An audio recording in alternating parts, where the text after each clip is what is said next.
Giza lilitulia. Chumba kimya. Lakini ndani ya moyo wa room namba 3, kuna mlango mmoja haujawahi kufunguliwa tangu miaka 124 iliyopita, chumba cha pili, laana isiyo na mwisho. Mbosso alisimama mbele ya mlango huo. Kuta zilianza kutokwa na damu taratibu, zikilia kwa sauti zisizo za binadamu. Kitabu cha Agano kilikuwa kimepasuliwa, lakini kurasa zake zilizobaki zikaanza kujikusanya zenyewe, zikionyesha jina jipya: Kiome anakuja. Ndiyo. Rafiki yake wa zamani. Yule aliyeficha ukweli. Yule aliyemwambia asimwambie mtu kuhusu ajali. Yule aliyemsaidia kuficha siri ya kifo cha mama yao. Na sasa yeye ndiye anayevuta nguvu za giza. Ndani ya chumba cha pili. Mlango wa chumba cha pili ulijifungua polepole, ukitoa sauti ya maumivu. Ndani kulikuwa na makaburi yasiyozikwa. Kila kaburi lilikuwa na jina, lakini hakuna miili, ni laana tupu, zinazong'ang'ania kulipiza kisasi kwa watu waliowahi kuficha ukweli. Katikati ya chumba kulikuwa na kioo cha uwazi, kioo kinachoonesha roho yako halisi. Taji alipotazama humo, hakuona sura yake ya sasa. Aliona suruali yenye damu, mikono yake ikiwa imeshika usukani, na macho ya mama yake yaliyoganda kwa hofu. Kando ya kioo kulikuwa na mchoro wa mikataba: atakayeingia hapa atalazimika kubeba laana ya wengine, au atakuwa mlaji wa roho zao. Mbosso alihisi moto kwenye mikono yake. Ilikuwa ishara ya kwamba yeye sasa ana mamlaka, lakini pia majaribu makubwa. Kiome anawasili. Ghafla dari lilipasuka. Kiome alishuka taratibu, lakini hakuwa kama alivyojulikana. Sasa alikuwa amevaa mavazi meusi na macho mekundu yaliyokuwa na moshi. Alikuwa ameshikilia fimbo yenye vichwa vya watu watatu. Kiome, Mbosso, ulivunja mzunguko wangu. Sasa nitauvua uhai wako.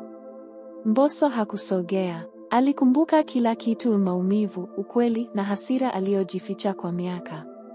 Akaingia katikati ya chumba cha pili na akasema, ikiwa lazima mmoja wetu abaki, basi nitapigana, si kwa kisasi, bali kwa ukombozi. Mapambano ya roho. Ghafla kuta zilianza kuhema kama mapafu. Sakafu ilipasuka na kutoka vilitokea vinyago vya roho waliowahi kupitia room namba 3.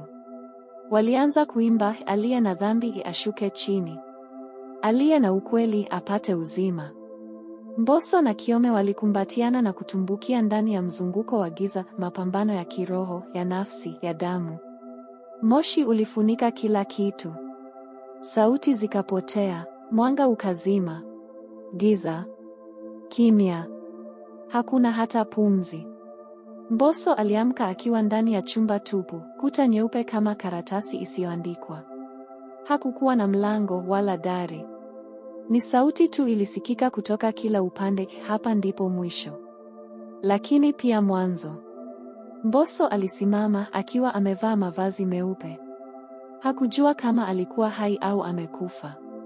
Mbele yake kulionekana kioo kikubwa cha dhahabu, lakini hakukuonyesha sura yake. Kiliandika, ni nani aliyelianzisha room namba 3. Akiwa na hofu, Mbosso akagusa kioo. Giza likalifunika chumba na taswira ya mtu mmoja ikaonekana. Mzee mwenye suti ya damu. Uso wake haukuwa wa kawaida, ulikuwa ni wa baba yake Mbosso. Siri ya chumba. Baba, ndiyo, mimi ndiye niliyejenga room namba 3. Sio kwa mikono, bali kwa kosa ambalo sikuwahi kukiri. Miaka 40 iliyopita, baba yake Mbosso alisababisha kifo cha ndugu yake. Ili kujificha, alitoa sadaka ya damu, mkataba wa milele, ili kizazi chake kigeuzwe kuwa walinzi wa hukumu. Niliuza ukweli kwa uhai. Lakini kila kizazi kilipaswa kulipa. Mbosso alishtuka. Kwa mara ya kwanza alielewa kila kitu. Laana hiyo haikuanza kwao tu, ilijengwa kwa uongo na kujengewa msingi wa damu. Kabla ya kufunga, sauti nyingine ilisikika, ile ya mama yake: kutoka giza la nuru, Mbosso, unaweza kuikata mnyororo huu sasa.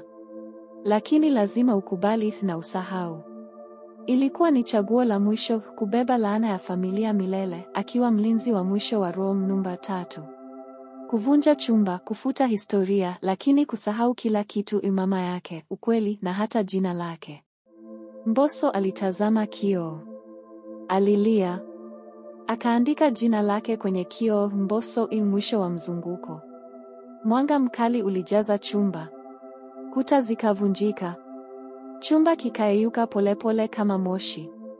Miaka baadaye, katika jiji la mbali, hotel moja iliuzwa. Chumba kimoja kilifutwa kwenye ramani, room namba 3. Hakuna aliyejua kilikuwa wapi. Hakuna aliyeweza kukikumbuka. Lakini usiku mmoja, mtoto mdogo alisimama mlangoni, akasema kwa sauti ya ndoto, "Mama, nani alikuwa Mbosso?"